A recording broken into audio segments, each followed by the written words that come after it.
நம்மளுடைய தேவை இந்த மாநில உரிமை. மாநில உரிமை இருந்தால்தான் நமக்கான வரி பகிர்வை நாம் கேட்டு பெற முடியும், நமக்கான வரியை நாமே உருவாக்க முடியும். மாநில அங்கீகாரம் இருந்தால்தான் காவல்துறைக்கென்று அதிகாரங்கள் கூடும். எல்லாவற்றையும் கண்ணகத்தை ஒன்றிய அரசு வைத்துக் கொண்டு எந்த அதிகாரமும் மற்ற ஒரு பொம்மை அரசாங்கத்தை, நில அரசாங்கத்தை தான் நடத்தி கொண்டிருக்கிறார்கள். இவர்கள் ஸ்மார்ட் சிட்டி என்று சொல்வார்கள். ஸ்மார்ட் சிட்டி ப்ராஜெக்ட்ல 10,000 கோடியை நாங்கள் ஒதுக்கி இருக்கிறோம். நாங்கள் புதிய திட்டங்களை சுற்றுலாவை மேம்படுத்துவதற்கு நிதியை ஒதுக்கி இருக்கிறோம். அதற்கு நிதி ஒதுக்கி இருக்கிறோம். வேலை வாய்ப்பை ஏற்படுத்த நாங்கள் நிதியை ஒதுக்கி இருக்கிறோம் என்று சொல்வாங்க. இவர்கள் ஒதுக்கி இருக்கிறாங்க. எதுக்கு ஒதுக்கி இருக்கிறாங்க? அவர்களும் அவர்களுடைய தலைமுறை பிள்ளைகளுக்கும் சொத்து சேர்ப்பதற்கு ஒதுக்கி இருக்கார்கள் ஒழிய ஸ்மார்ட் சிட்டி ப்ராஜெக்டில் எவ்வளவு ஒதுக்கப்பட்டது, என்ன வேலைகள் நடத்தி முடிக்கப்பட்டது என்று இதுவரை இவர்கள் அறிவித்ததுண்டா? அப்ப அவர்களுடைய நோக்கம் மக்களுக்கு நல்லது செய்வதல்ல. எப்படியேனும் உங்களை ஏமாற்றி அதிகாரத்தில் இருந்து அந்த அதிகாரத்தை சுவைத்து தங்களுடைய வருமானத்தை பெருக்கிக் கொள்வது மட்டும்தான். கடல் சார்ந்து இருக்கின்ற பகுதி ஒவ்வொரு முறை புயல் மழை வரும் பொழுதும் பாதிக்கப்படக்கூடிய மாநிலம் இந்த புதுச்சேரி மாநிலம். இந்த புதுச்சேரி மாநிலத்திற்கு தனியாக பேரிடர் மீட்பு குழு என்றோ இந்த மாநில அரசாங்கத்திற்கு தேவைப்படும் பொழுது அந்த தொகையை இவர்கள் கொடுத்திருக்கிறார்களா? கொடுக்கல. மாறாக அவர்கள் இவ்வளவுதான் முடியும், இவ்வளவுதான் நிதி ஒதுக்க முடியும் என்று அவர்கள் எவ்வளவு ஒதுக்கிறாங்களோ அதைத்தான் நாம வாங்கிக்கணும். இந்த நாட்டில் ஒரு வீடு, அந்த வீட்டில் நம் பிள்ளைகளுக்கு நாம் எந்த பொருளை வாங்கி கொடுக்கணும் கனவு வந்தாலும் அதை பக்கத்து வீட்டுக்காரன் முடிவு பண்ண எப்படி அவமானமாக இருக்குமோ அதுபோலதான் நமக்கான உரிமைகளை பெறுவதற்கு, நமக்கான நிதி பங்கீட்டை நாம் ஒதுக்கிக் கொள்வதற்கு நாம் மத்திய அரசாங்கத்தை, ஒன்றிய அரசாங்கத்தை நம்பி இருக்க வேண்டிய சூழல். அதற்கெல்லாம் மாற்று மாநில உரிமையை நாம் பெறுவது. அந்த மாநில உரிமையை இந்த பாரதிய ஜனதா கட்சியோ அல்லது காங்கிரஸோ இவர்கள் மத்தியில் தேசியம் பேசுகின்றவர்கள் கொடுப்பார்களா? இந்த புதுச்சேரி மாநிலத்தை போல யூனியன் பிரதேசமாக இருக்கிற சுற்றுலாவை மேம்பட்ட வெளிநாட்டு பயணிகள் அங்குதான் அதிகமாக வர்றாங்க சுற்றுலாவுக்கு. ஆனால் புதுச்சேரிக்கு அப்படி ஏன் வரல? ஏனால் உள்கட்டமைப்பு, இங்க இருக்கிற உள்கட்டமைப்பு வசதிகள் சரியாக இல்லை. உள்கட்டமைப்பு வசதிகளை மேம்படுத்துவதற்கு ஒதுக்குகின்ற நிதியை இவர்கள் சரியாக முறையாக செலவு செய்வதில்லை. எல்லாத்திலையும் லஞ்சம், ஊழல், முறைகேடு. இப்படி லஞ்சம், ஊழல், முறைகேட்டில் ஊறி போய் அவர்கள் கடைசியாக உங்களுக்கு வாக்குக்கு காசு கொடுத்து அந்த வாக்கை பறித்துவிட்டு அதிகாரத்திற்கு போனால் இதையெல்லாம் எப்படி சரி செய்வார்கள் என்று நீங்கள் தான் சிந்தித்து பார்க்கணும். நமக்கு இலவசங்கள் கொடுப்பார்கள், சலுகை கொடுப்பார்கள், போனஸ் கொடுப்பார்கள், நல்ல வாழ்க்கையை, நல்ல கல்வியை, நல்ல மருத்துவத்தை, தரமான குடிநீரை, நல்ல சாலையை, போக்குவரத்து நெரிசல் இல்லாத சாலையை இவர்களால் கொடுக்க முடியுமா? கொடுத்திருக்கிறார்களா? கொடுக்க மாட்டார்கள்.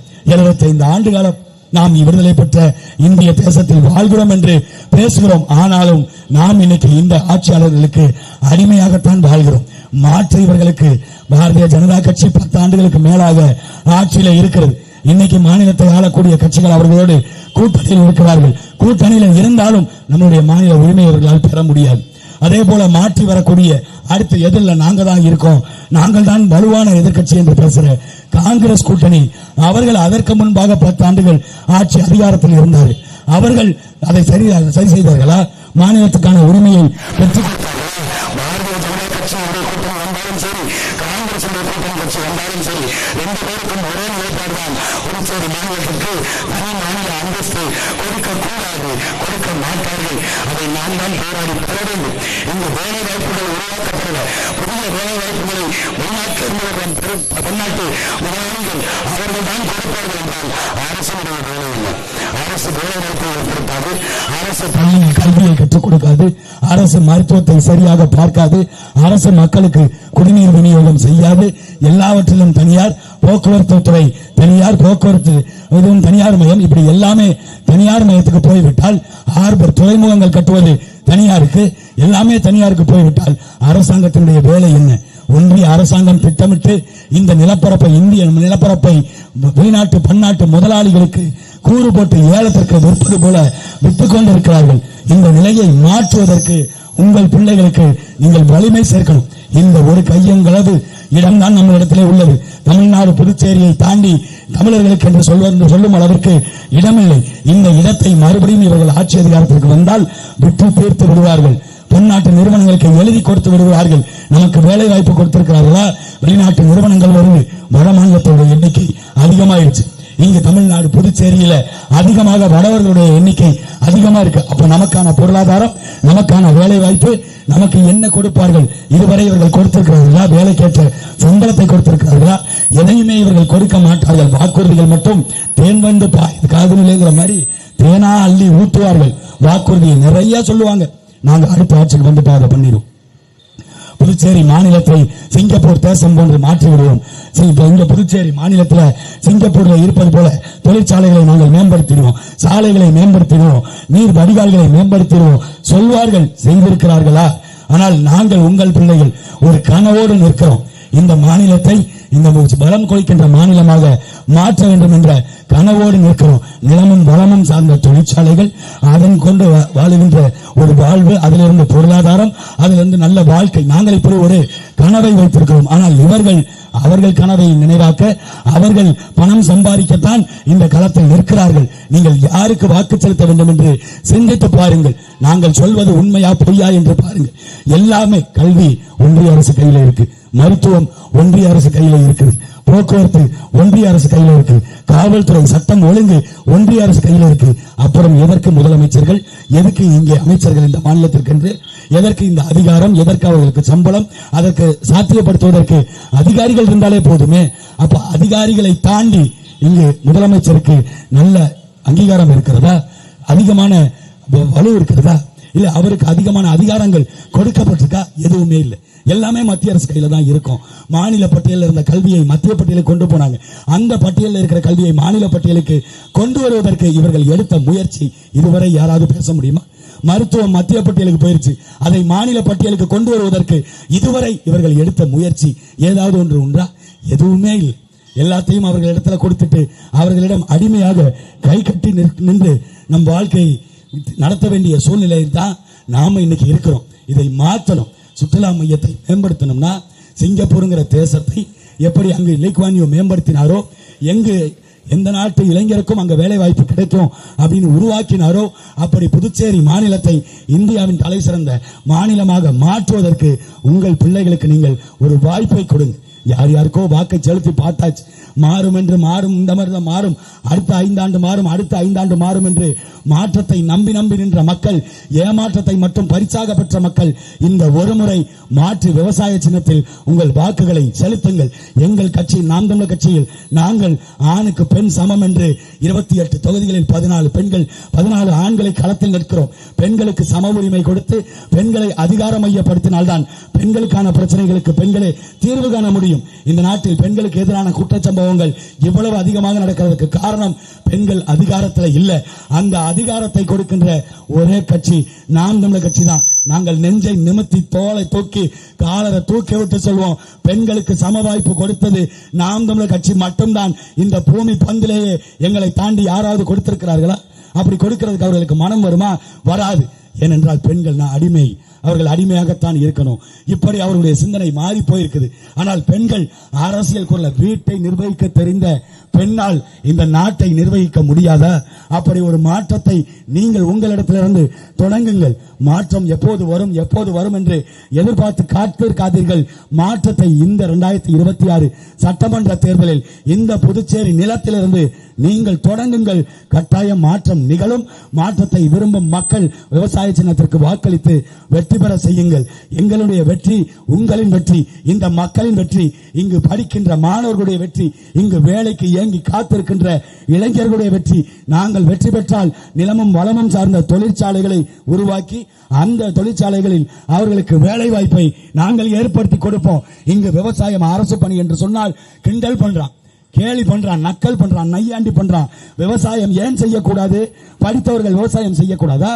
பல தொழில்நுட்ப புரட்சிகளை ஏற்படுத்தி விவசாயத்தை மேம்படுத்துகிறோம் என்று இந்த இந்திய அரசாங்கங்கள் 75 ஆண்டு காலமாக நம் காதில் பூ சுத்துகிறார்களே, விவசாயத்தை மேம்படுத்துவோம் என்று பேசுகிறார்களே.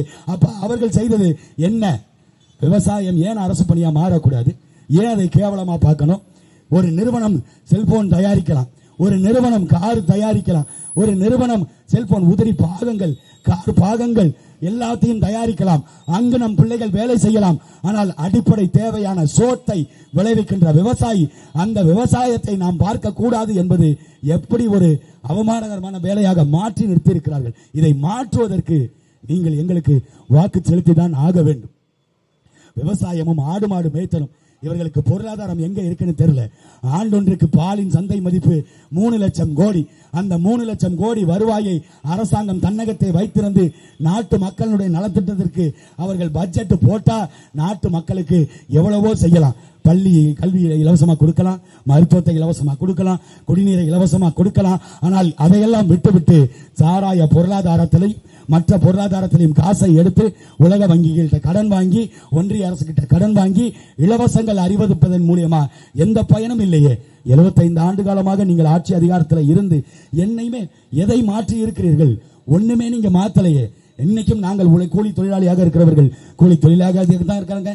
இங்க மாணவர்கள் கல்விக்கு ஏங்கிக்கிட்டு தான் இருக்கிறான். இளைஞன் வேலை வாய்ப்புக்கு தேடிக்கிட்டு தான் இருக்கான். வேலை கிடைக்காம சொமேட்டோ ஸ்விக்கியில வண்டி ஓட்டிக்கிட்டு வைத்தையாவது கழுவணும்னு அவன் கஷ்டப்பட்டு உழைத்துக் கொண்டுதான் இருக்கிறான். அப்ப தன்மானமிக்க வாழ்வை எப்பொழுது தருவீர்கள்? நாங்கள் வந்தால் தருவோம். நாங்கள் வந்தால் இந்த வாழ்க்கை முறை அப்படியே மாறும். இன்னைக்கு இருக்கிற இயற்கை சூழலில் அடுத்த தலைமுறை பிள்ளைகள் இங்கு வாழ முடியுமா? நீர் நஞ்சாயிருச்சு, நிலத்தடி நீரை நஞ்சாக்கி விட்டார்கள், காற்றை மாசுபடுத்தி விட்டார்கள், மலைகளை உடைத்து விட்டு விட்டார்கள், ஆற்று மணலை திருடி தின்னு விட்டார்கள், எங்களுடைய கனிம வளங்களை சுரண்டி கொளுத்து தின்று விட்டார்கள். ஆனால் நமக்கு அடுத்த தலைமுறை பிள்ளைகளுக்கு வாழுகின்ற பூமியாக இதை விட்டுவிட்டு செல்ல போகிறோமா, அல்லது இந்த பூமியை இவர்களோடு சேர்ந்து நாமும் அழித்து விட்டு போக போகிறோமா என்று நீங்கள் சிந்தியுங்க. இங்கே புதுச்சேரி மாநிலத்தில் கடல் சார்ந்த பகுதியில் இருக்கிற இந்த மாநிலம் மின்சாரத்தில் தன்னிறைவு அடைஞ்சிருக்குதா? மின்சாரம் ஆண்டொன்றுக்கு 165 மெகாவாட் இந்த புதுச்சேரி மாநிலத்துக்கு தேவைப்படுது. அதில் புதுச்சேரி மாநிலம் உற்பத்தி செய்கின்ற மின் அளவு எண்ணிக்கை எவ்வளவு தெரியுமா? வெறும் 32 மெகாவாட். 32 மெகாவாட் போக மீதி 130 மெகாவாட்டை வெளி மாநிலத்தில் இருந்து, தமிழ்நாட்டில் இருந்து, ஆந்திராவில் இருந்து இந்த மின்சாரத்தை வாங்கி கொண்டிருக்கிறார்கள். மின்சாரத்தை கூட உற்பத்தி செய்கின்ற அதிகாரம், மின்சாரத்தை உற்பத்தி செய்வது கூட இந்த அரசாங்கத்தால் முடியவில்லை என்றால் இந்த அரசாங்கத்தை நாம் என்ன என்று சொல்வது? எத்தனையோ வழி இருக்குது. நாங்க சொல்றோம், நாங்கள் வந்தால் மின்சார தேவையில தன்னிறைவடைவோம். எப்படிப்பட்ட தன்னிறைவு? அணு மின் நிலையங்களோ அனல் மண் நிலையங்களோ அப்படி இல்லை. இயற்கைக்கு எந்த பாதிப்பும் இல்லாம, சுற்றுச்சூழலுக்கு எந்த பாதிப்பும் இல்லாம, நிலத்தை நஞ்சாக்காம காற்றாலை மின்சாரங்கள், சூரிய ஒளி மின்சாரம் என்று மின்சாரத்தில் தன்னிறைவடைவோம். மின்சாரத்தில் தன்னிறைவு அடைவது போல எல்லா தொழில் வளர்ச்சிகளிலையும் தன்னிறைவு பெற்று தன்மானமிக்க வாழ்வை நாம் தமிழர் பிள்ளைகள் நாங்கள் கொடுப்போம். எங்களுக்கு இந்த தொகுதியில் போட்டியிடக்கூடிய, புதுச்சேரி மாநிலத்தில் போட்டியிடக்கூடிய அத்தனை நாம் தமிழர் கட்சியினுடைய வேட்பாளர்களுக்கும் ஏற்கலப்பை ஏந்திய விவசாய சின்னத்தில் வாக்களித்து வெற்றி பெற செய்யுங்கள். கட்டாய மாற்றம் நிகழும். பிரபாகரன் பெயரை சொல்லி மீசையை முறுக்கு. தமிழ் தேசியம் வெல்வதே நம் இலக்கு. அதுக்கு புதுச்சேரி மாநிலமே முதல் துவக்கு. நன்றி, வணக்கம். நாம் தமிழர், நாமே தமிழர். தமிழ் தேசிய இனத்தின் ஒற்றை நம்பிக்கை அண்ணன் செந்தமிழ்